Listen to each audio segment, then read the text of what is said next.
Maintenant, pour cette partie à droite, donc à chaque fois, il y a les détails du composant utilisé. Par exemple, si je clique ou si je choisis cet élément container, il y a des layouts utilisés, position de cette container ou de ces colonnes. Il y a la partie d'espacement. Comme la gestion des tableaux dans Word, il y a aussi la partie size avec le width et le height, la hauteur et la largeur minimum et la largeur maximum, ainsi de suite.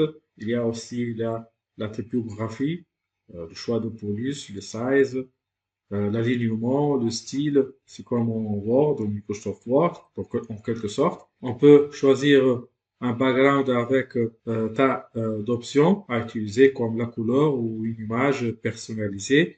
Ici, on a les bordures, c'est comme en Microsoft Word, hein, ça ressemble. Et la partie des effets, ce sont des effets prêts à utiliser pour ajouter un peu de peps à notre site web. Ici en haut, on a 4 modes d'affichage. On a le mode d'affichage du desktop, donc c'est l'affichage basique de notre travail. D'ailleurs, une étoile qui apparaît dans l'icône du desktop, qui veut dire que c'est l'affichage de base dans notre travail. Après, on a un autre mode qui est le mode tablette. On a aussi le mode paysage, landscape de mobile et un affichage portrait mobile. Bien sûr, on peut élargir ou maximiser ou minimiser la largeur à chaque fois ou travailler avec ces dimensions standards. Donc, le conseil, c'est de travailler avec ces dimensions standards. On travaille avec l'affichage de base, ça veut dire sur le mode desktop ou laptop. Et une fois on a finalisé ou on a arrivé à la fin de notre site web, on commence à contrôler l'état de notre site dans les autres affichages. Rappelons-nous que plus que 90% des gens dans le monde utilisent leur téléphone pour se connecter à Internet ou pour utiliser un navigateur. Donc, il est nécessaire de préparer une interface qui est responsive avec le format de téléphone ou avec l'écran de téléphone. Donc, on a ces deux boutons, bien sûr, pour reculer un peu ou pour sauter.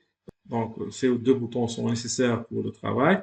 Ici, pour valider ou pour enregistrer notre travail, donc, même si on n'utilise pas ce bouton, n'aie pas peur, le travail, il est auto-enregistré à chaque fois. Ici, si on veut exporter du code, donc du code HTML ou du CSS ou du JavaScript, bien sûr, et ce bouton pour partager notre travail en version lecture seulement. Voilà, donc je peux utiliser ce lien pour l'envoyer à un ami ou mon collègue dans le travail pour faire un petit aperçu sur mon travail.